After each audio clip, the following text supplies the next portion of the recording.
Shabbat Shalom, bem-vindos ao canal Teshuva. O meu nome é Van Cler e hoje nós vamos falar sobre arrebatamento. Tenho aqui uma pessoa, um nosso convidado de honra aqui, uma pessoa muito importante na minha vida, que é o meu pastor na igreja Real Life Church lá na Flórida. E nós hoje vamos falar sobre esse tema que, na verdade, traz tanta confusão e tanta divisão entre o povo evangélico. E a gente quer realmente ver o que a Bíblia ensina sobre o assunto. Então, sem mais demora, vamos começar, né? Pastor, você poderia se apresentar para o nosso público, falar um pouquinho sobre você, sobre o seu ministério, antes da gente entrar no assunto? Bom dia, boa tarde, boa noite, pastor Chiquinho. Na verdade, prazer estar aqui. Esse rapaz aí que você está vendo, não somente ele é amigo, mas ele é meu cunhado também. Já estamos juntos aí há 30 anos e eu sou aqui, faço parte do Ministério Brasileiro da Igreja Real Life Church em Coconut Creek. Eu sou o pastor do Ministério Brasileiro, já estou ali naquela igreja há 25 anos, né? Muito feliz de estar ali. E como vocês vão me perdoar, eu chamo ele de cunhado, não consigo chamar ele de outra forma.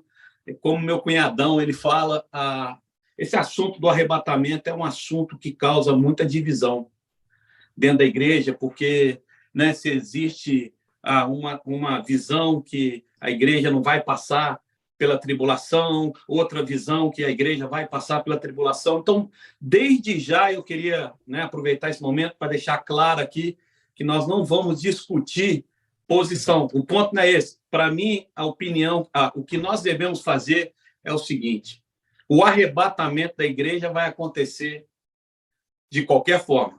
Se a gente vai estar aqui para a tribulação ou não, mas o que eu quero dizer é, nós devemos nos preparar para sermos arrebatados. Amém. Nós devemos estar preparados para se encontrar com o Senhor. Agora mesmo eu estava lendo aqui, quando a palavra de Deus fala sobre... Deus chegou para Israel e falou assim: Israel, se prepara para te encontrar com o teu Deus. Então, na verdade, é isso. Nós temos que estar preparados para nos encontrar com o Senhor. E, às vezes, eu creio que quem ganha nas disputas entre a igreja é o diabo.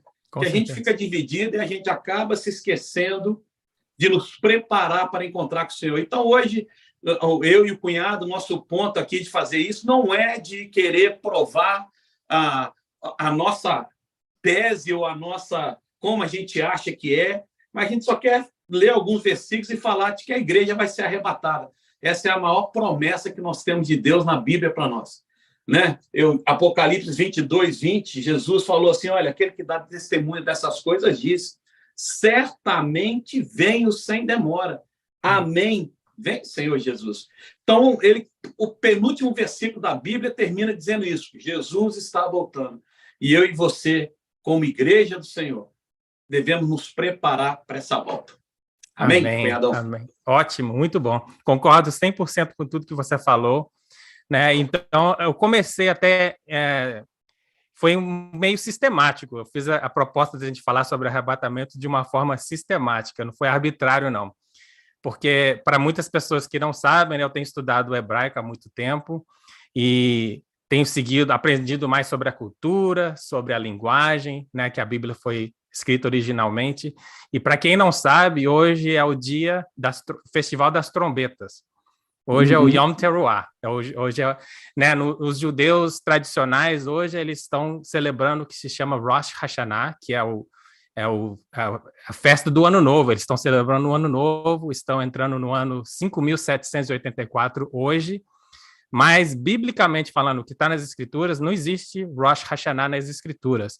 É celebrado baseado num dos festivais de Deus, que é o Yom Teruah, que é o Festival das Trombetas. E o Festival das Trombetas é ligado diretamente ao arrebatamento. A gente vê isso nas Escrituras, tanto no Antigo como no Novo Testamento. Então, eu escolhi um versículo interessante para a gente conversar, que é Mateus, capítulo 24, versículo 36 a 39. Claro que depois a gente pode ler mais no contexto, mas Jesus está falando ali da sua volta. E ele diz ali, nesses versículos, né? Contudo, ninguém sabe o dia e nem a hora em que essas coisas acontecerão, quando ele estava falando da sua volta. Nem mesmo os anjos do céu, nem o Filho, somente o Pai sabe. Quando o Filho do Homem voltar, será como no tempo de Noé. nos dias antes do dilúvio. O povo seguia a sua rotina de banquetes, festas e casamentos, até que o dia em que Noé entrou na arca, então perceberam o que estava para acontecer, até que veio o dilúvio e levou todos. Assim será na vinda do Filho do Homem. Então, como o cunhado acabou de falar, eu também vou chamar ele de cunhado. A gente está aqui para conversar e discutir sobre essas coisas. Assim, quando eu digo discutir, não de uma forma assim de, como se diz, debate, né? Igual ele falou. Nós estamos aqui conversando e aprendendo um pouquinho mais da palavra de Deus. O versículo que você leu é Mateus 24, versículo 36 ao 39. 36, ok. Tá. Certo. Então, a gente vê aí que é o tema que eu queria conversar com ele, né, para a gente falar sobre esse assunto, né, e ver se a gente consegue entender um pouquinho diferente, ligado à cultura e ao hebraico, o que Jesus quis dizer quando ele disse que ninguém sabe o dia nem a hora que essas coisas acontecerão, nem mesmo o filho, né? Muitas pessoas questionam isso, falando, se Jesus foi Deus na Terra, né, se ele foi Deus encarnado, como nós acreditamos no cristianismo, como é que ele não sabia, né? E como é que os anjos sabem, o Pai sabe? E tem gente hoje também, né, que tem canal no YouTube, tem pessoas que escreveram livros falando da volta de Jesus, tentando adivinhar o dia, a hora, tentando adivinhar quando vai acontecer essas coisas. Então, igual ele falou, causa muita divisão, causa muita confusão, inclusive quando as pessoas marcam um dia exato, um momento exato que vai acontecer e não acontece, começa a dar descredibilidade, né, para as pessoas e descredibilidade para os cristãos, aqueles que estão esperando a volta de Jesus, né? Inclusive, tem muita gente que começa a debochar, né, que Jesus não vai voltar nunca, e isso está na Bíblia também, né, falando que nos últimos dias, nos finais dos tempos, iam ter pessoas debochando, falando, quando é que esse Jesus vai voltar? Ele está falando que vai voltar há tanto tempo, ele não vai voltar, né? Eu não lembro o versículo exato, mas tem um versículo que fala até mesmo sobre isso, que é um dos sinais, que vão haver pessoas escarnecendo sobre o assunto. Então, assim, ligado a isso, né, eu queria perguntar a opinião do meu cunhado, o pastor Chiquinho, o que ele acha que Jesus quis dizer aqui, que ninguém vai saber nem o dia nem a hora e somente o Pai. Olha, Isaías 55, Jesus falou aqui, né? Eu estou aqui, abri aqui o versículo 35, né? O versículo 36 fala, quanto ao dia, a hora, ninguém sabe, nem mesmo o Pai, nem mesmo o Filho. Uhum. E Jesus diz no versículo anterior, os céus e a terra passarão, mas as minhas palavras jamais passarão. Existe uma ideia, isso sou eu, tá, gente? Minha opinião. Existe uma ideia muito errada na igreja hoje de que Jesus, de que Deus tem compromisso com a gente. Que Deus tem compromisso com a igreja, que Deus tem compromisso comigo e com você. Na verdade, Deus tem compromisso com a palavra dele. Isaías capítulo 55 fala que a palavra dele não volta vazia quando Deus envia ela para fazer algo. Então, Deus tem compromisso com a palavra dele. E a gente está vendo aqui Jesus falando sobre isso. Jesus fala assim, olha, os céus e a terra passarão, mas as minhas palavras jamais passarão. Quanto ao dia, a hora, ninguém sabe, nem os anjos dos céus, nem o Filho, senão somente o Pai. Como foi nos dias de Noé? E é interessante que ele dá ele descreve o que o povo estava fazendo nos dias de Noé. Comendo, bebendo, casando, dando em casamento, até o dia que Noé entrou na arca. Nessa lista, pelo menos, a gente não vê um pecado. Você não vê Jesus falando assim, eles estavam em bebedeira, eles estavam vivendo uma vida de sexual, não eram casados. Você não vê Jesus falando nada disso. O maior pecado que eles estavam vivendo a vida deles, o dia a dia. E o maior pecado deles é que eles não olhavam para cima. Eles estavam tão preocupados em olhar aqui para a terra que eles não olhavam para cima do que estava para vir. E é a realidade hoje no nosso meio. E eu vou falar para a igreja hoje, né? Nós estamos tão preocupados com o que nós vamos ter, com o que nós vamos ganhar, com o que nós vamos comprar, e a gente está esquecendo de que Jesus está voltando. Já estamos nós, mais uma vez, olhando para cá, em vez de olhar para cima. E é isso que Jesus estava falando. E, de repente, veio o dilúvio. E vai ser assim com o arrebatamento. Nós não vemos o povo hoje preocupado com isso. Nós não vemos o povo hoje preocupado com a volta de Jesus. Eu lembro, anos atrás, nós tivemos o prazer de crescer com o pastor Abraão de Almeida, e eu lembro que quando se falava na igreja, Jesus está voltando, a resposta da igreja era Maranata, vem Jesus. Hoje você fala Jesus está voltando e é capaz de você escutar um grilo dentro da igreja, porque as pessoas estão... O diabo conseguiu fazer com que a gente esteja tão preocupado com o nosso dia a dia, com o que nós vamos ganhar, com o que nós vamos... como eu já falei, comprar, de que a gente não está preparado para a volta de Jesus. E Jesus foi bem claro ali, gente, abre os olhos, olha o que aconteceu lá no passado, olha o que aconteceu lá no passado. Noé estava ali clamando a um povo, né? Alguém disse assim, a pregação, o sermão mais longo do mundo, 100 anos ou mais, pregando de que a chuva vai vir, o dilúvio vai vir, e o povo despreocupado, zombando dele. A palavra de Deus fala realmente, né, que o povo... cadê seu Deus? Ele até agora não voltou. Pedro fala assim, ei, cadê seu Deus? Aonde está seu Deus? Até agora ele não voltou, não vai voltar mais. E a palavra de Deus fala, não, ele não voltou ainda por misericórdia, porque ele está te dando uma oportunidade de mudar de vida. E aí é interessante porque você vê o povo hoje nervoso, preocupado com o dia a dia, né? É só você assistir jornal e você sabe como é que está o mundo, né? E João 14, versículo de 1 a 3, Jesus falando, ele diz assim, não se perturbe o coração de vocês. Aí, de repente, você fala assim, vou parar só aqui. Não se perturbe o coração de vocês, porque Deus vai cuidar de mim, ele é o Jeová Jireh, ele é o Jeová Rafá, ele é o Jeová Shalom, ele é o Jeová que, né, ele me dá cura, ele me dá tudo que eu preciso, ele me dá paz. Não, não era disso que Jesus está falando. Creiam em Deus, creiam também em mim. Na casa de meu pai há muitos aposentos. Se não fosse assim, eu teria dito a vocês, vou preparar lugar para vocês. E quando eu for e preparar lugar, voltarei e os levarei para mim, para que vocês estejam onde eu estiver. Queridos, olha, você que está nos escutando, participando com a gente, essa é a maior preocupação de Jesus. Eu vou dizer algo aqui que talvez choque você, mas a verdade é que eu vejo na Bíblia é o seguinte, sim, Jesus quer a tua felicidade, com certeza. Jesus quer que você esteja bem, com certeza. Mas a maior preocupação do Senhor é que nós estejamos aonde Ele está. E Ele disse, olha, eu estou indo para o céu, vou preparar lugar para vocês. E eu, uma vez pregando na igreja, eu brinquei, mas foi algo sério.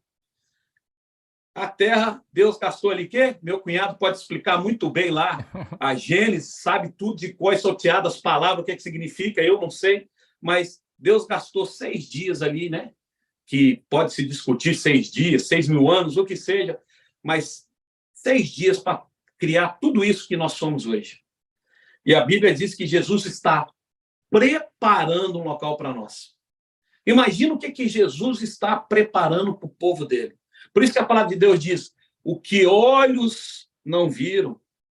Nós não temos ideia do que vai ser o céu. Nós não temos ideia do que Deus tem preparado para nós na Nova Jerusalém. Assim, a gente tem uma... é maravilhosa, irmãos. Deus...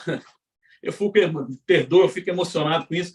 Mas Deus tem algo tão maravilhoso para nós. E aí, o diabo sabe o quão importante é a gente estar preparado para essa volta. E a gente perde tempo discutindo entre nós quem está certo, quem não está certo. A gente perde tempo correndo atrás de coisas que são passageiras, nós não vamos levar nada daqui. Quando Jesus disse, olha, se prepara. Olha o tempo de Noé. Ele teve uma outra passagem, ele fala, olha para a esposa de Ló. E é interessante, mais tarde, eu vou jogar uma aqui em cima do meu cunhado. Meu cunhado, ele é fera no hebraico. Toda vez que eu estou pregando lá na igreja, que ele mora lá em Oklahoma, eu moro aqui na Flórida. Então, ele acompanha a gente pelo online, né? E Toda vez que eu vou falar alguma palavra hebraica, eu digo, cunhado, depois você fala se está certo ou não para mim, porque ele conhece bem. Mas quando Ló saiu de Sodoma e Gomorra, o Senhor disse, o anjo falou assim, não olha para trás. E eu estava vendo sobre quando a esposa de Ló, ela olhou para trás e se transformou numa estátua de sol, e eu fiquei lendo sobre aquilo, ela olhou para trás, e agora eu não me lembro o termo, mas aquela palavra ali diz não somente que ela olhou para trás, mas aquela palavra dá a entender que ela queria voltar. Uhum. Ou seja, muitas das vezes é isso que está acontecendo com a gente. Deus está querendo nos tirar daqui. Deus está querendo levar a gente para um lugar que vai ser muito melhor. Mas a gente está que nem a esposa de Ló. A gente fica olhando para trás. Ai, como eu quero aquilo. Só que aquilo vai te tirar da presença de Deus. Mas a nossa mente está tão cauterizada a ter. Eu quero, de que a gente pensa que isso que é o importante para nós. Mas, na verdade, é que Jesus está voltando. E nós precisamos estar preparados para a volta do Senhor. Amém? Amém, amém. Muito bom. Então, em hebraico é assim, uma linguagem muito rica. Então, às vezes nós temos várias palavras para um significado no hebraico e às vezes é vice-versa. Ou seja, parece que é tudo que a gente faz ao contrário, né? Eu tenho percebido isso quando eu tenho estudado o hebraico, que muitas das coisas que nós estamos acostumados a fazer, que nós fazemos é quase ao contrário do que está nas escrituras. E isso foi perdendo significado durante as traduções e o tempo, as tradições humanas, as coisas, os costumes humanos, né? Então, para a gente entender o que Jesus estava falando aqui nesse contexto, a gente tem que realmente entender um pouco sobre a cultura hebraica, né? O público, Jesus, ele veio aqui na Terra como um judeu. O público dele, a audiência dele era judeu, né? E quando eu digo judeu, assim, israelitas, eles eram israelitas, porque judeu é uma das tribos, né? São 12 tribos de Judá, então o público dele era israelita, eles entendiam a cultura. Então, quando ele estava falando aqui, todas as pessoas que estavam escutando essas palavras de Jesus, eles entendiam o contexto um pouco melhor por causa da cultura, né? E a gente vê que, para a gente entender o que Jesus estava falando aqui, que ninguém vai saber nem o dia nem a hora, a gente tem que entender um pouquinho da cultura deles. Inclusive, por exemplo, a parábola das 10 virgens, né? É muito ligado ao que Jesus falou aqui, né? Para a gente entender, tem que voltar para o Antigo Testamento. A gente tem que voltar porque Jesus baseava tudo no Torá. Tudo que Jesus falava baseado no Torá. Eu tenho um estudo que eu fiz, né, no meu canal, que é mais ou menos 2 horas o estudo, e eu li todas as palavras de Jesus no livro de Mateus.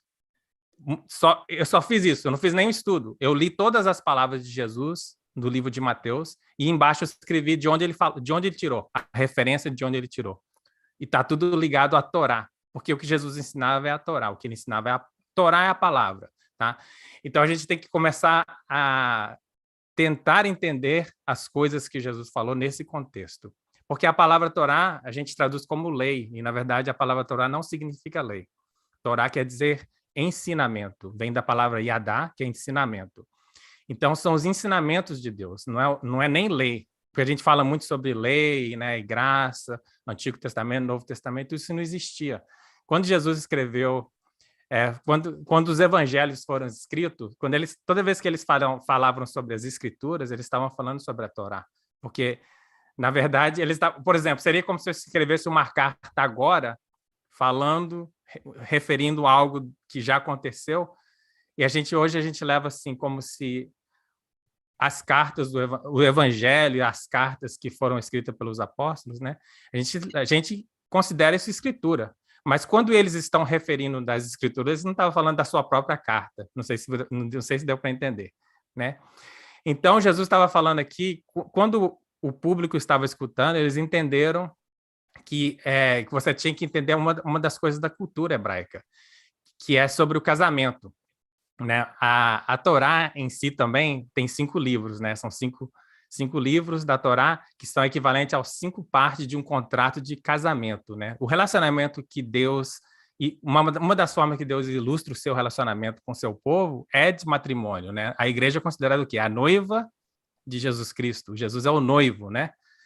Então, na cultura hebraica, quando uma pessoa se tornava noiva de outra pessoa, né? Ou seja, tem a noiva e o noivo, o que acontecia na cultura é que o noivo voltava para a casa do pai para preparar um ambiente novo, ou seja, uma casa nova, ou seja, um quarto novo, para trazer a esposa, para depois os dois viverem juntos para sempre. É muito linda essa ligação que a gente normalmente não vê. Eu nunca vi isso antes, né? Então, depois que eu comecei a estudar todas essas coisas, começou a se encaixar.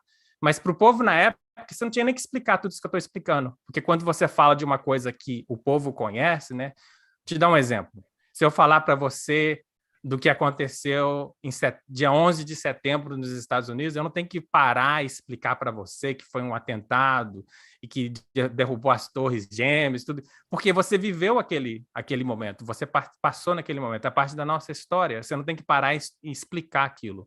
Né? Então, muitas coisas que Jesus falava, ele não tinha que parar para explicar, as pessoas já entendiam o contexto, né?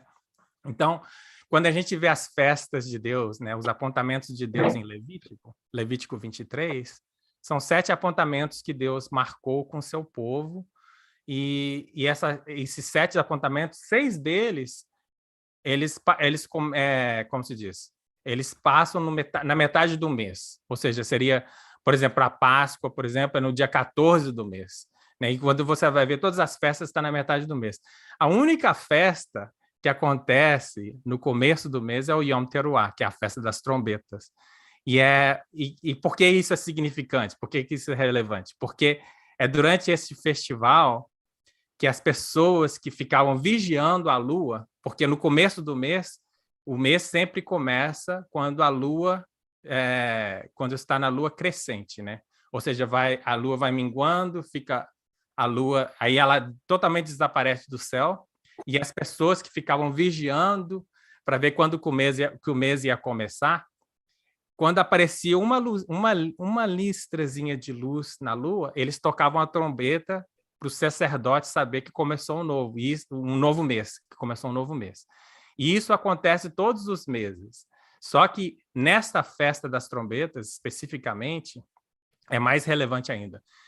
E isso demora 2 dias. Por que as festas das trombetas são celebradas em 2 dias? Né? Nós celebramos, começou ontem, ao pôr do sol, mas não termina hoje, termina amanhã ao pôr do sol. São 2 dias. Por que são 2 dias? Porque é o único festival que ninguém sabe nem o dia, nem a hora que vai começar esse festival. Eles têm que ficar observando a lua, ficar olhando para a lua. Quando aparece a primeira luz daquela lua, né, que aparece a primeira luz na lua, a primeira parte, primeiro feixe de luz na lua, eles tocam a trombeta para o povo todo saber que aí agora sim começou o dia. Então é uma daquelas coisas que ninguém sabe nem o dia nem a hora, justamente por isso. E é interessante porque tem mais ligações, né? Quando a gente falou, o cunhado acabou de falar aí da criação. Então a criação, tem muitas pessoas que falam, foi 6 dias, literalmente 6 dias que Deus criou, e outras pessoas falam que foi épocas, porque a palavra Hayom, né? Yom quer dizer dia, Hayom quer dizer hoje, né? Então a palavra Yom pode ser traduzido como um dia, literalmente, ou pode ser traduzido como uma era, uma época. Então muitas pessoas falam, o primeiro dia pode ter durado 10 milhões de anos. E isso é outro debate, né? Outra coisa. Mas a palavra de Deus também diz, né, que para Deus um dia é como 1000 anos e 1000 anos para Deus é como um dia. Ou seja, não é nem relevante. Para Deus não existe tempo. Então, quando a gente fala assim, Jesus está voltando e nós estamos nos últimos dias, né? Para Deus, os últimos dias pode ser 2000 anos. Olha que interessante. 2000 anos. Então, depois que Jesus veio à Terra e morreu e voltou para o Pai, nós estamos vivendo nos últimos dias já há 2000 anos. Os últimos 2000 anos é considerado os últimos dias para Deus, porque são 2 dias que é equivalente a 2000 anos. E aí nós não sabemos agora quando é que Jesus vai voltar. Então, mas nós sabemos que está próximo, né? Se a gente vê esses mesmos versículos aqui que a gente acabou de ler um pouquinho antes, em Mateus, você vê lá que Jesus começa falando, no versículo 32, agora aprendem a lição da figueira. Quando os ramos surgirem, quando os ramos surgem e as folhas começam a brotar, vocês sabem que o verão está próximo. Da mesma forma, quando virem todas essas coisas, saberão que o tempo está próximo, à porta. E eu lhes digo a verdade, esta geração certamente não passará até que todas essas coisas tenham acontecido. Né? E aí tem o versículo que o cunhado falou, 35, o céu e a terra desaparecerão, mas as minhas palavras jamais desaparecerão. Então, quando a gente começa a ver esses sinais, né, olhando para a figueira, que a figueira representa Israel, quando a gente começa a ver os sinais que Jesus falou acontecendo, a gente sabe que ele está próximo. Então, agora eu não falo mais que nós estamos vivendo os últimos dias, não. Nós estamos vivendo os últimos minutos. Se for olhar o calendário de Deus, o relógio, Amém. vivendo os últimos minutos, né? Então, voltando, desculpa, rapidamente vou falar um pouquinho mais do casamento. O que acontecia é que o noivo voltava para a casa do pai, foi Jesus voltou para a casa do pai, para preparar o lugar onde ele vai viver o resto da vida com a noiva, né? Ligando com o que o cunhado acabou de falar. Jesus está lá preparando para a gente um lugar, né?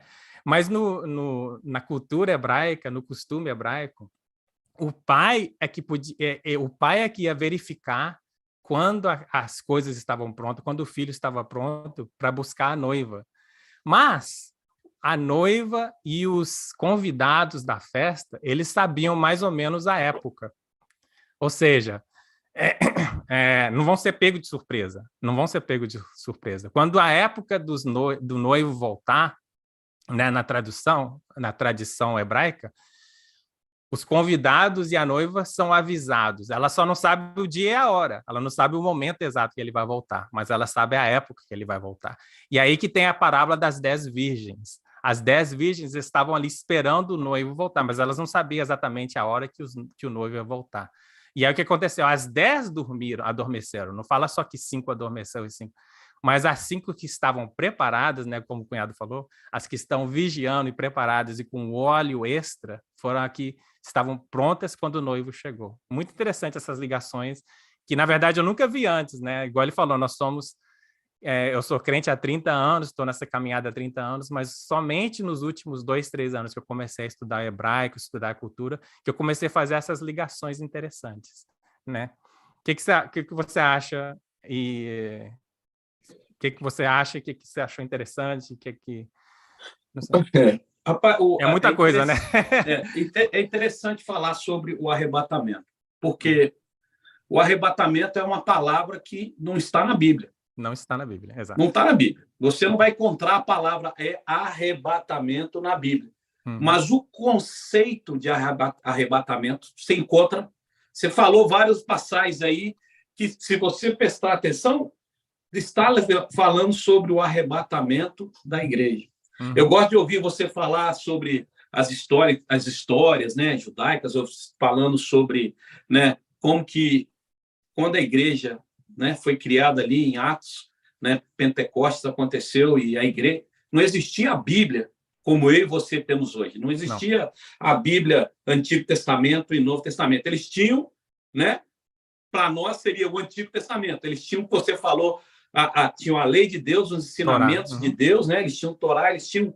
E é interessante porque quando eu vejo Paulo dizendo assim, sejam imitadores de mim, porque eu sou imitador de Cristo, eu entendo ali que até aquele tempo ainda não se existia a Bíblia, como, de novo, nós temos ela hoje. E Paulo tinha passado um tempo com Jesus. Paulo conhecia Jesus. Então, Paulo diz para o povo assim, olha, sejam imitadores de mim, porque eu conheci Jesus. Vocês não têm a palavra ainda, né? Em outras palavras, ele está dizendo isso. Então, olha, eu vou apresentar para vocês quem é Jesus. Então, realmente, eles não tinham o Novo Testamento como nós temos hoje, mas é interessante como que desde o começo da Bíblia, você vê o arrebatamento de alguma forma aparecendo. Você entende? Você vê o arrebatamento. Toda vez que eu vejo Deus livrando o povo dele, eu vejo aquilo como um dia nós vamos ser libertos, nós vamos ser livres desse mundo tenebroso, desse mundo de pecado. Na verdade, quando eu vejo lá Deus livrando Moisés lá no começo, quando ele ainda era uma criança, como Deus se importa com o povo dele. E hoje eu falo o povo dele, nós que aceitamos Jesus como Senhor e Salvador, todo esse grupo, né? Não é só o povo judeu, não é só o povo hebraico, né? Mas a gente vê hoje que tudo que Deus fez, tudo que nós temos na Bíblia é para isso, para que eu e você um dia vá morar com o Senhor no céu. E é interessante que eu separei alguns versículos aqui, eu vou ler para nós, porque apesar da palavra arrebatamento não estar na Bíblia, a gente vê vários versículos que falam sobre isso. Atos, capítulo 1, versículos do 9 a 11. Tenho dito isso. Foi elevado às alturas, Jesus, né? Enquanto eles olhavam, e uma nuvem o encobriu da vista deles. E eles ficaram com os olhos fixos no céu enquanto ele subia. De repente, surgiram diante deles 2 homens vestidos de branco e lhe disseram: Galileus, por que vocês estão olhando para o céu? Este mesmo Jesus que dentre vocês foi elevado aos céus, voltará da mesma forma como viram subir. Olha, Jesus subiu, ele vai voltar do céu para buscar a igreja. E é interessante que, quando você lê essa passagem, você tinha mais ou menos 500 pessoas que viram Jesus, né? Mas lá naquele segundo andar só tinha 120. Aonde foi parar as outras que escutaram que Jesus ia voltar? Que escutaram, fica parado ali, fica esperando do céu vir poder. É a mesma coisa hoje. Hoje nós estamos assim, são poucos que estão esperando Jesus vai voltar. 1 Coríntios 15, versículos 51 a 52. Eis que eu digo um mistério.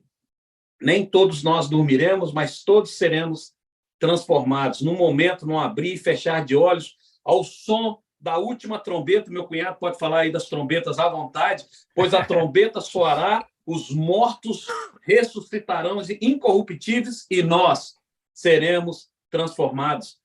1 Tessalonicenses 4, versículos 13 a 18. Não queremos, porém, irmãos, que sejais ignorantes com respeito aos que dormem, para não vos entristecerdes como os demais que não têm esperança. Pois se cremos que Jesus morreu e ressuscitou, assim também Deus, mediante Jesus, trará em sua companhia os que dormem. Ora, ainda vos declaramos por palavra do Senhor isso. Nós, os vivos, os que ficarmos até a vinda do Senhor, de modo algum precederemos os que dormem. Porquanto o Senhor mesmo, dada a sua palavra de ordem, ouvindo a voz do arcanjo e ressoada a trombeta de Deus, descerá dos céus e os mortos em Cristo ressuscitarão primeiro. Depois nós, os vivos que ficarmos, seremos arrebatados juntamente com eles, entre nuvens para o encontro do Senhor nos ares, e assim estaremos para sempre com o Senhor. Aí o versículo 18 fala assim, essa passagem sobre a volta de Jesus é tão importante para nós, que Paulo diz assim, consolai-vos, pois, uns aos outros com essas palavras. Que palavras? Essas palavras. Jesus está voltando. Todo esse sofrimento, toda essa luta, tudo isso que nós estamos passando, vai ter uma recompensa. Jesus está voltando. Mas Paulo diz assim, no versículo de número 15 diante, ora, ainda vos declaramos por palavra do Senhor, isso é, nós os vivos, os que estivermos vivos até a vinda do Senhor. Eu amo Paulo, porque Paulo, há 2000 anos atrás, cria que Jesus estava voltando. Uhum. Ele falava assim, Jesus estava... Porque ele se incluiu, nós, o que ficarmos vivos. E o que acontece? Hoje, nós deveríamos ter essa mesma mentalidade. Jesus está voltando hoje. Você entende? E é por isso que a gente vê que o povo está tão desligado do Senhor. Paulo, 2000... Jesus voltou? Ainda não. Mas Paulo, que era um homem que andava com Deus, teve experiências com Deus que ninguém teve, foi elevado aos céus, viu coisas que ninguém... Escreveu um texto do Novo Testamento, um homem que ele cria de que Jesus estava voltando naquela hora. Mas Paulo, esse homem de Deus, será que ele não sabia que Jesus não ia voltar naquela hora? Não, porque se nem Jesus sabe quando vai voltar, como é que ele podia saber? Mas ele cria assim, ó, Jesus está voltando hoje. Billy Graham, eu li uma frase do Billy Graham que eu amei. Ele disse assim, pare de tentar adivinhar quando Jesus irá voltar. Pare de tentar adivinhar quando Jesus irá voltar. Preparem-se.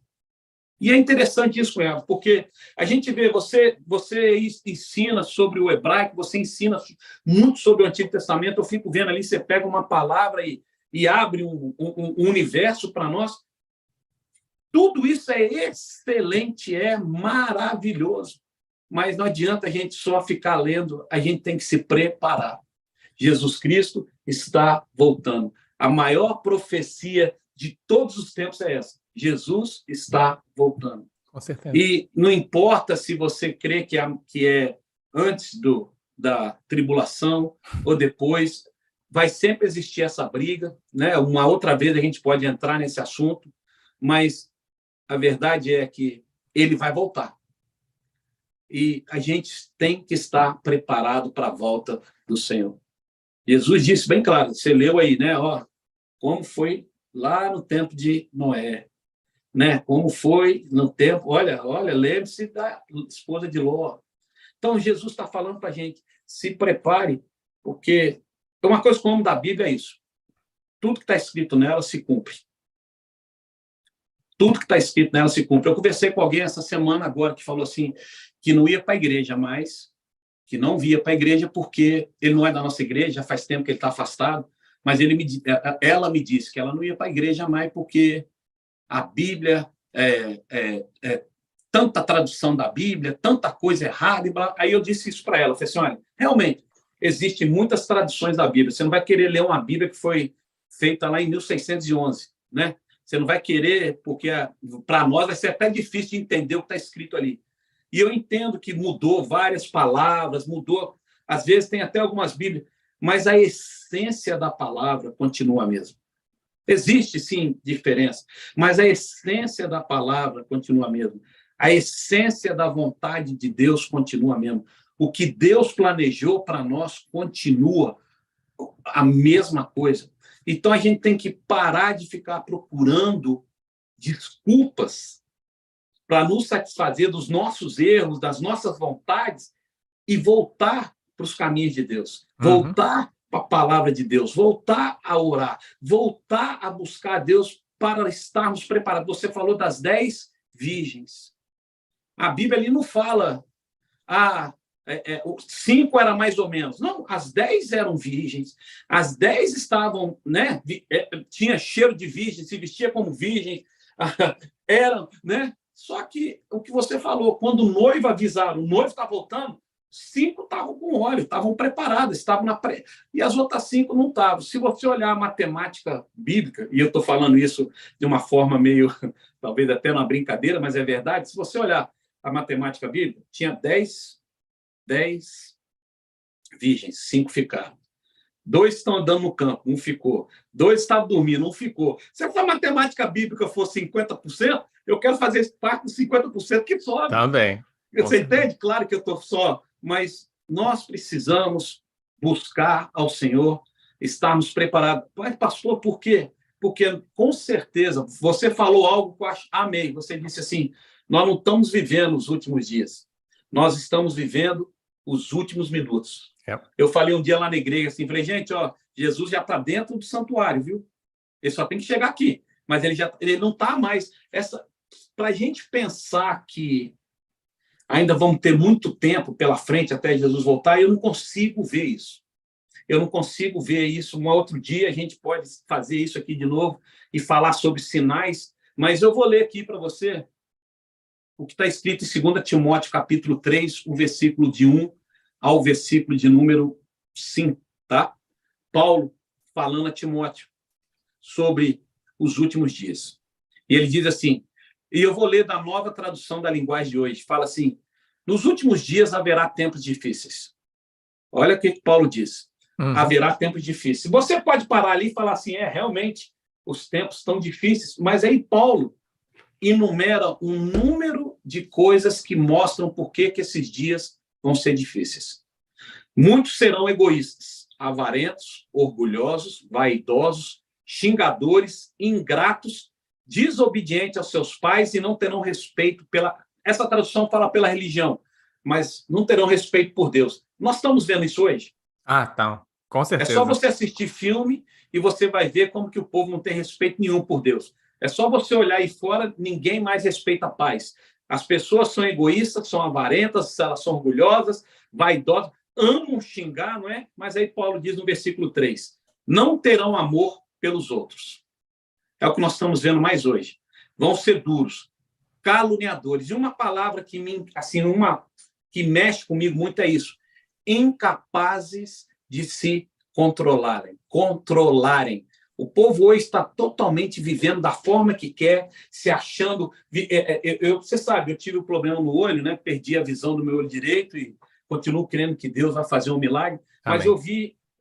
a gente está vivendo uma época onde todo mundo tem o transgênero, né?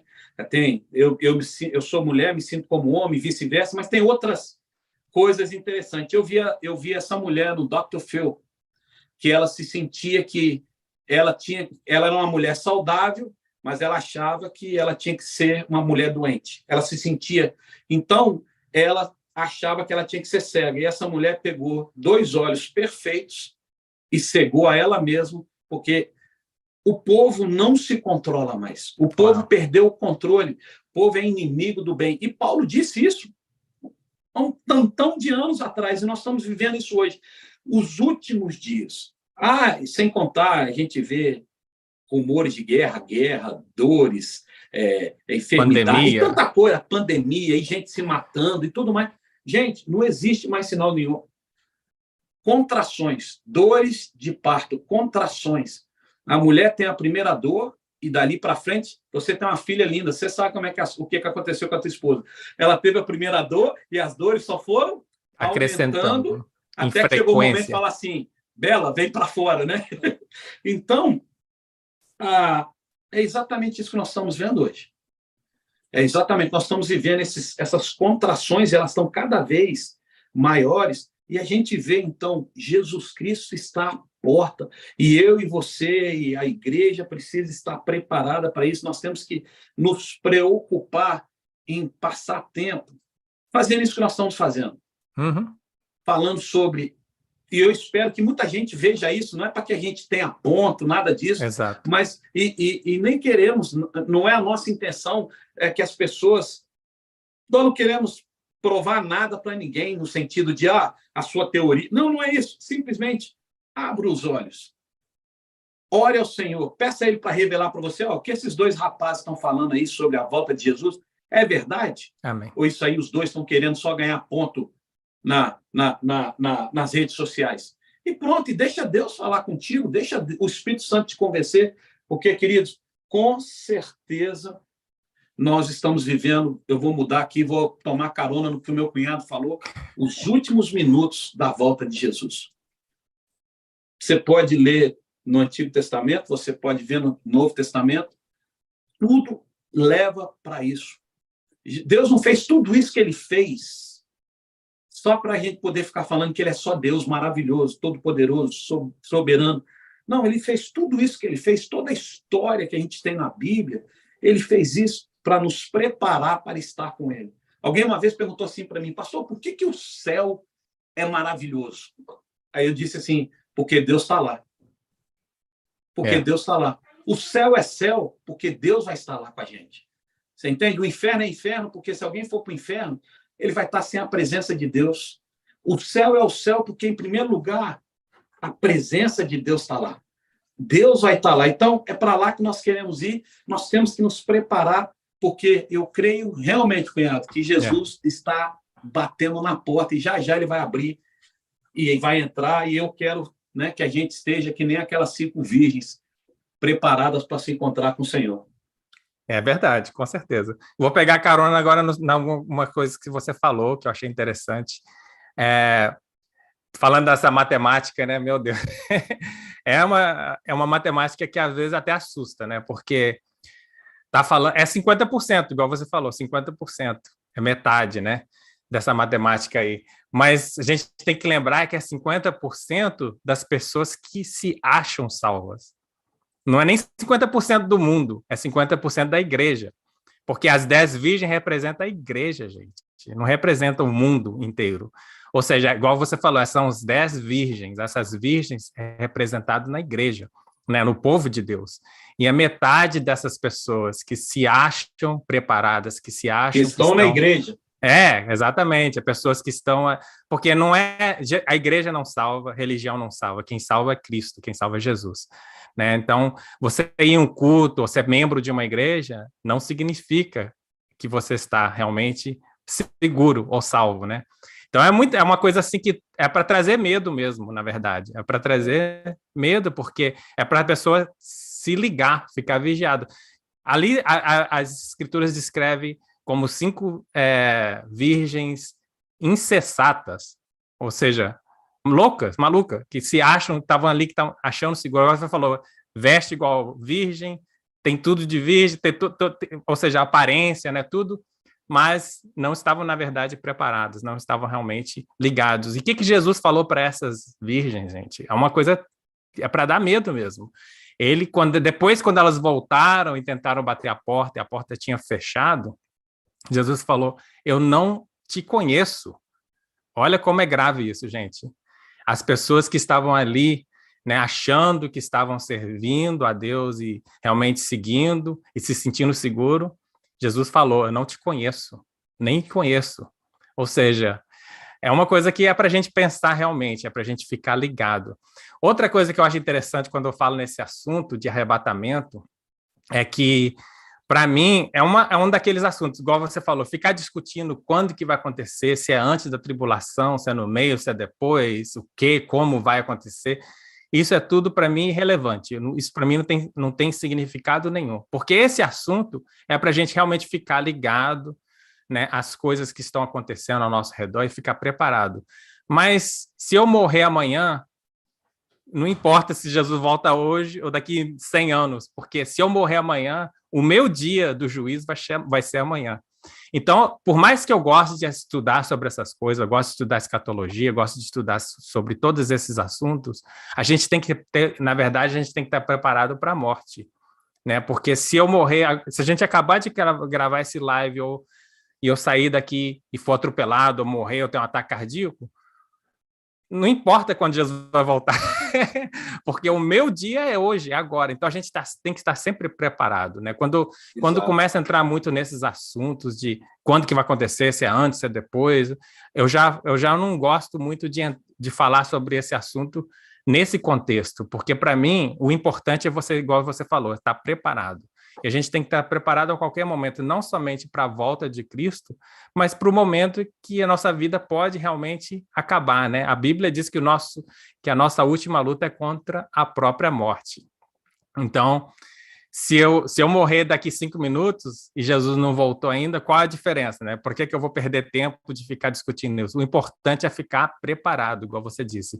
A gente tem que estar sempre estar preparado, ter um relacionamento íntimo com Jesus, com o verdadeiro Jesus, o Jesus da Bíblia, né? Um Jesus que a gente inventa, que hoje em dia, igual você estava falando sobre como as pessoas agora, como se diz, não respeitam a Deus e não procuram estudar. O que a gente está fazendo aqui, eu acho que é importante, não é somente para a gente poder definir o que é arrebatamento, quando que vai acontecer. Eu acho que a gente está fazendo aqui buscando a Deus, buscando de todo o coração, buscando a verdade, para a gente realmente conhecer o verdadeiro Deus da Bíblia, né? Porque tem muita gente seguindo aí falsos cristos, outras coisas que Jesus adverteu aqui o povo que iria acontecer nesses últimos dias, é que haveriam muitos falsos cristos, existem falsas doutrinas, falsas religiões, falsos cristos que estão se apresentando, e hoje, mais do que nunca, né, mostrando mais uma vez que nós estamos chegando nesses últimos dias, essas coisas estão acrescentando na Terra.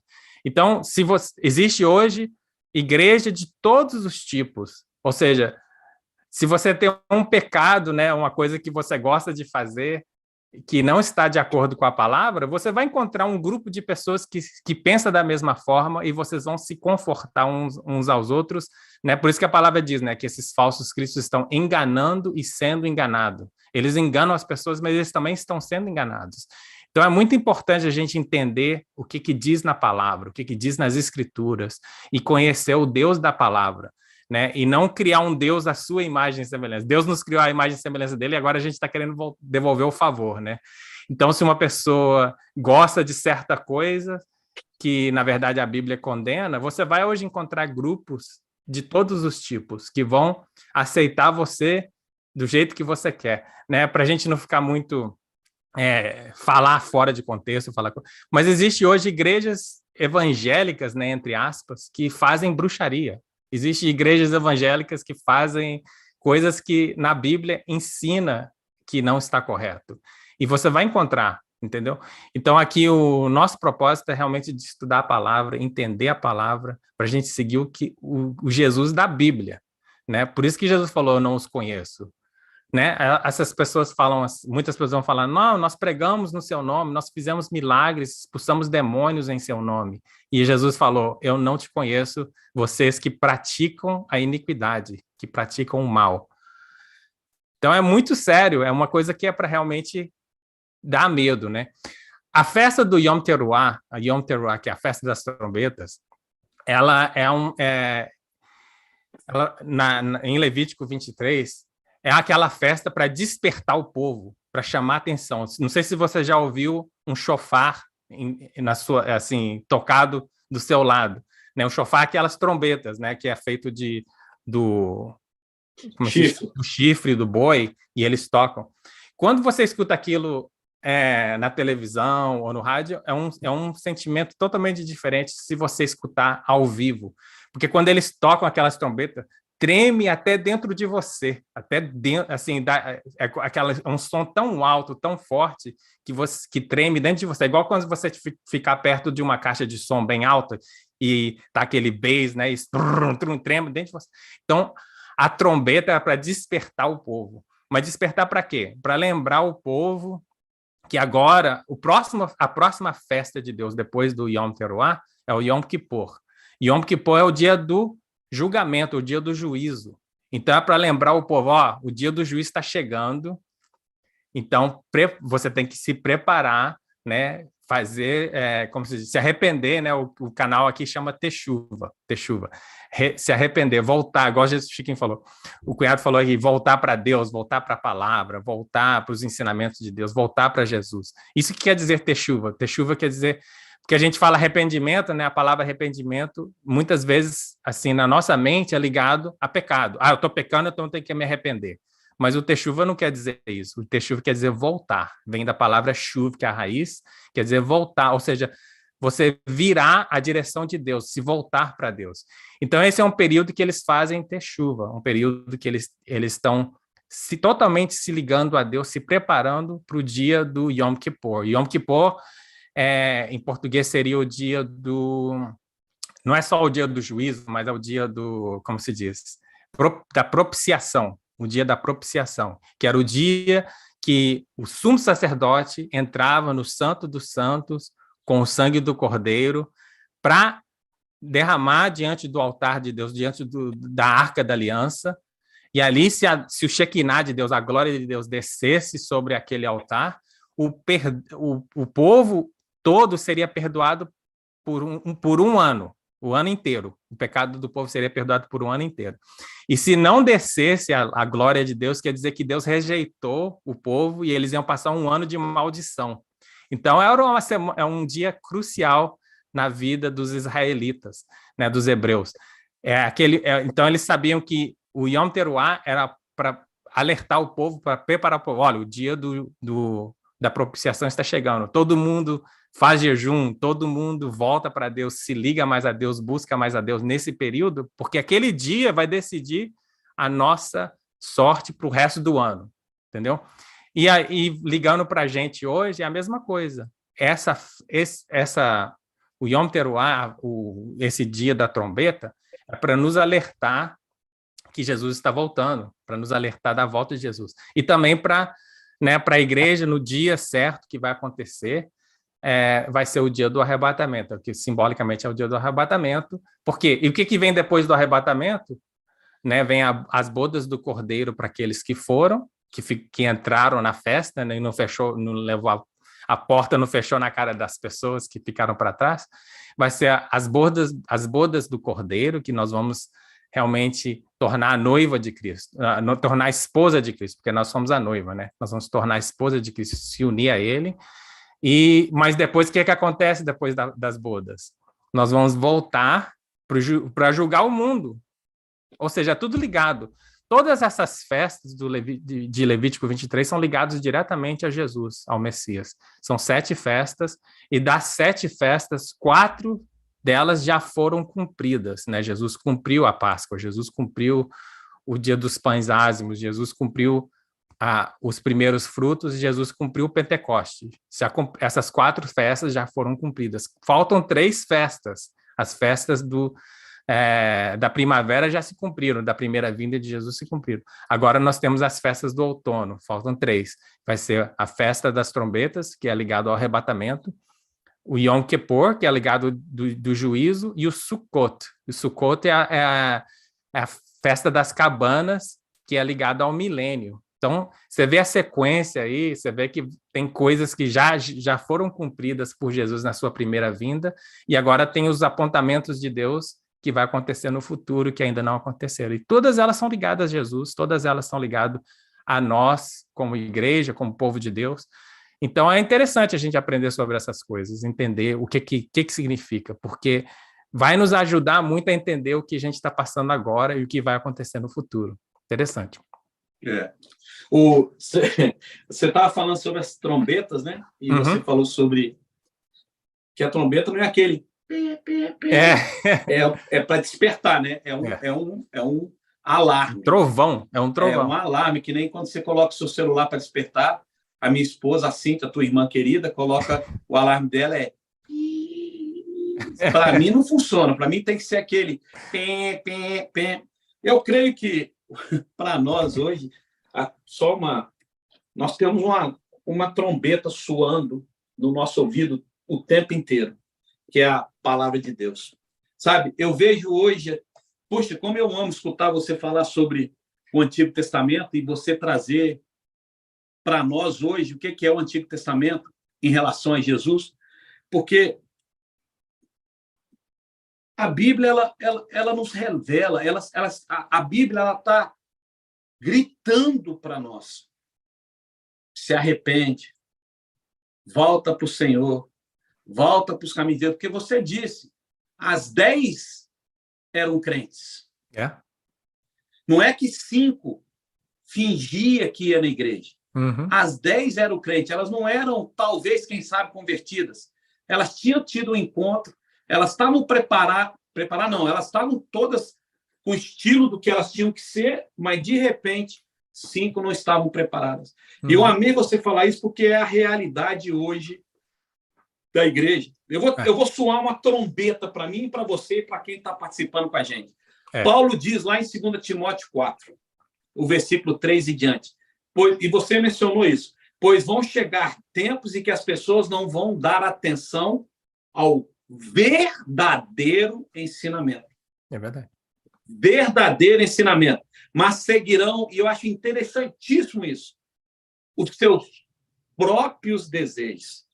Ou seja, elas vão procurar pastores aqui, como a Bíblia diz aqui, que vão coçar a orelhinha delas. Sabe aquela coceirinha?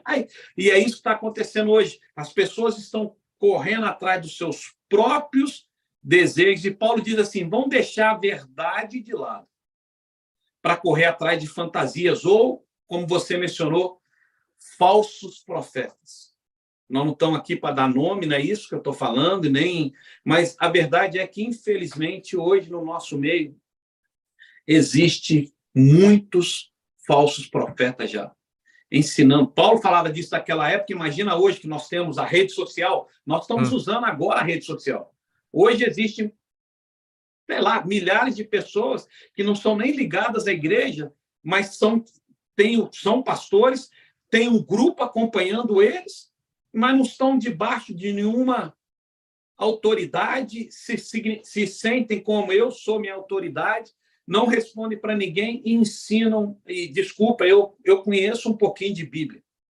Eu conheço um pouquinho. O pouquinho que eu conheço me mostra que esse povo está ensinando verdadeiras atrocidades. Agora mesmo, essa semana, eu vi uma pessoa, uma pastora, dizendo que o importante é você estar com Jesus. Então, se você quer fumar maconha, entrega a maconha para Jesus. Se você quer beber, ofereça a Jesus e beba. E ela diz ainda assim, Se você quer cheirar aquela cocaína, entrega a Jesus e cheira. Aí eu fico pensando, então tá, se eu quiser matar, eu vou matar, mas eu vou entregar para Jesus antes, você entende? Então, verdadeiras atrocidades.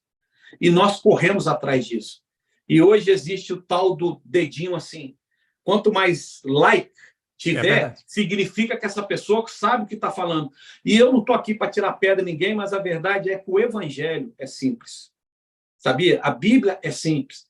E é tão simples que ela diz para nós assim, olha, Jesus lá em João 14:6, eu sou o caminho, a verdade e a vida. Ponto final. Ponto final. É ele que é o caminho, a verdade e a vida. Ele disse assim, olha, se você me amar conforme diz as Escrituras. Então, não é como eu acho ou como você acha, mas é como diz as Escrituras. Então, e as Escrituras dizem o quê? Eu li aqui, né, o penúltimo versículo da Bíblia, Jesus Cristo está voltando. Apocalipse 22, versículo 17, o Espírito e a noiva, você falou da noiva, né? Dizem, vem. Aquele que ouve, diga, venha. Aquele que tem sede, venha. Quem quiser, receba de graça a água da vida. Olha, gente, Jesus Cristo está voltando. E a gente tem que parar de dar desculpas. Ah, mas é porque a Bíblia mudou tanto. Ah, é porque pastor é assim, fulano é assado. Irmão, nós precisamos... Você disse algo super interessante. A igreja não salva. Carteirinha de membro de igreja não salva. Quem salva é Jesus. Eu vou abrir um parênteses. O que salva manda a gente estar na igreja, né? Senão vai ter gente pensando assim, que o pastor Chiquinho disse que não precisa ir para a igreja. Não, nós precisamos estar na igreja. Mas hoje, mais do que nunca, se você estiver olhando para homem, se você estiver olhando para o que a igreja está fazendo, você vai ser uma das virgens que vai ficar. Você entende? Nós temos que estar preparados. Você disse algo, ontem eu estava ali num quarto, né? E uma pessoa faleceu, partiu para o Senhor. Graças a Deus que era crente, nós pudemos ali cantar porque ele vive, posso crer no amanhã. E é verdade, porque Jesus vive, eu posso crer. E nós estivemos ali e depois oramos com a família. Partiu. O que é o ser humano? O que somos eu e você? Nós não sabemos. Amanhã... A Bíblia fala que não tem promessa para amanhã. A Bíblia fala, se hoje escutares a voz do Espírito. Nós não temos tempo para ficar brincando. É hora da gente... E é por isso que eu gostei da gente fazer isso. E nós vamos fazer muito mais ainda. Outros, mas desperta. Você que está nos vendo agora, desperta. Sabe? Diz para alguém que não conhece Jesus, fala do Evangelho para Jesus. Porque... eu creio que chegou a hora da igreja ser arrebatada. Eu creio, assim, de coração, de que chegou a hora do Senhor voltar. Eu não vejo mais nada para acontecer. Tudo que você está vendo ao redor do mundo, a única profecia que falta para a volta de Jesus, na minha opinião, é ele voltar. O resto está cada dia pior e o mundo não vai... Desculpa, o mundo não vai melhorar. E você falou, né? Estavam na igreja. Não é para todo mundo. Aquele 50% não é para todo mundo, é para quem já estava com o Senhor. E aí o que acontece? Daquele povo que estava com o Senhor, ele vai dizer para aquele povo, afasta-te de mim, maldito, porque eu não te conheço. E meu Deus do céu, você imagina? E é interessante que o povo fala para ele assim, Jesus, mas em teu nome? Olha, os discípulos chegaram para Jesus e falaram, Jesus, estão usando o teu nome ali, estão falando. Ele falou assim, olha, se estão usando meu nome por interesse próprio ou não, não importa. O importante é que prega o evangelho, né? Em outras palavras, prega o evangelho. Então tem muita gente pregando o evangelho sem viver. Mas que prega o evangelho. Porque a palavra de Deus não volta vazia. Mas o que acontece? Se nós não vigiarmos, nós vamos escutar isso. Afasta-te de mim, maldito. Alguém perguntou assim para mim, pastor, quem é que dorme quando morre? O corpo ou o espírito, né? Falei, olha, a Bíblia ensina que ausente no corpo, presente na presença de Deus. Então, o que dorme é o corpo. O corpo dorme, o teu espírito volta para o Senhor. E quando aconteceu que eu li aqui o arrebatamento, os mortos, os corpos ressuscitarão primeiro. Você entende? Então, ou seja, você partiu daqui, você está na presença de Deus. E você disse algo super interessante, né? Ninguém sabe o próximo minuto. Então, por que nós estamos fazendo isso? Para que a gente esteja preparados para a volta do Senhor. O Senhor está voltando e nós precisamos estar preparados para isso. Amém. E isso aí que eu tenho para dizer para você hoje, né? E estude Bíblia. Volte ao primeiro amor. Você que já conheceu Jesus, não deixa esse amor esfriar, não. Fica firme no Senhor. Cresça no conhecimento de Deus. Aí sabe o que Deus faz? Mateus 6,33 diz assim: buscar em primeiro lugar o reino de Deus, a sua justiça, e as demais coisas não serão acrescentadas. As demais coisas o Senhor vai acrescentar na sua vida, em nome de Jesus. Amém. Amém? Amém. Com certeza. Então é isso, eu acho que o mais importante, né, de tudo que a gente falou aqui é para realmente a pessoa estar realmente na presença de Deus e buscar de verdade, de todo o coração, o que Deus quer, né, o que Deus quer, como Deus quer que a gente se comporte, como que Deus quer que a gente viva. E a única maneira de fazer isso é qualquer outro relacionamento, né? Eu só vou conhecer uma pessoa se eu passar tempo com aquela pessoa, tentar aprender o que aquela pessoa quer e não quer, e gosta e não gosta, né? E Deus é a mesma coisa, ele relaciona com a gente da mesma forma. Então, o que a gente está fazendo aqui hoje é simplesmente isso. A gente ama a Deus, a gente quer conhecer mais a Deus, passar mais tempo com Deus e falar para outras pessoas desse Deus maravilhoso, que ele é um Deus maravilhoso. Não tem coisa melhor para falar, né? Não tem. Eu não canso de falar desse Deus maravilhoso, ainda mais tantas as coisas que eu já passei, né? Eu posso dizer que com 30 anos seguindo e servindo a Deus, eu não tenho nenhum momento que eu me arrependo, que eu pensei em voltar atrás, que eu acho que eu não trocaria nenhum momento da minha vida, porque tudo que eu passei, até mesmo dificuldade, foi para me conhecer esse Deus melhor e ver ele agindo na minha vida, né? Então, eu acho que, assim, para as pessoas que estão assistindo esse live, né, ou talvez estejam assistindo depois, né, que está gravado, se tiver alguém que está, talvez, perguntando, né, então, o que eu posso fazer, o que eu faço, né, para encontrar esse Deus maravilhoso e servir esse Deus maravilhoso, né? É interessante a gente escutar todas essas coisas, mas outra coisa que eu acho que é muito interessante e que a gente tem que aprender sobre isso é que Deus já fez a parte dele, né? Ele já fez tudo que tinha que fazer, né? Então, tudo que Deus tinha que fazer para nos alcançar já foi feito. Então, agora é a nossa vez de agir, né? A palavra de Deus fala que Jesus morreu, ele veio, ele amou o mundo de tal maneira. Ele não falou que ele amou os crentes de tal maneira, ele não falou que ele amou os judeus de tal maneira, ou que ele amou os israelitas de tal maneira. Não, ele amou o mundo de tal maneira que deu o seu filho unigênito, né? Então, Deus mandou o seu filho para morrer para o mundo inteiro. Mas o mundo inteiro não foi salvo através desse ato de Jesus. Por quê? Porque Jesus, ele foi o Cordeiro de Deus, que ele foi a nossa propiciação. Voltando para aquela palavra que eu usei ali, propiciação é um sacrifício que toma o lugar de outro, que toma o seu lugar. Então, Jesus, ele veio e ele morreu no seu lugar. Se você está assistindo aqui hoje esse live, Jesus morreu no seu lugar. Ele deu a vida dele por você. Então, ele fez a parte que cabe a Deus, né? Contrato, vou falar uma diferença entre promessa e contrato, tá? Quando eu te prometo algo, se eu falar assim, Chiquinho, eu prometo para você que eu vou mandar um dinheiro para você. Então, agora, essa promessa só cabe a mim a fazer o que tem que ser feito, porque eu prometi, para mim cumprir a minha palavra, eu tenho que mandar o dinheiro que eu prometi. E se eu não mandar o dinheiro que eu prometi, eu quebrei a minha promessa. Mas Deus ele não oferece uma promessa, ele oferece um contrato. Contrato não é a mesma coisa de promessa. Contrato cabe duas pessoas. O contrato entre duas ou mais pessoas, as duas pessoas têm que fazer algo.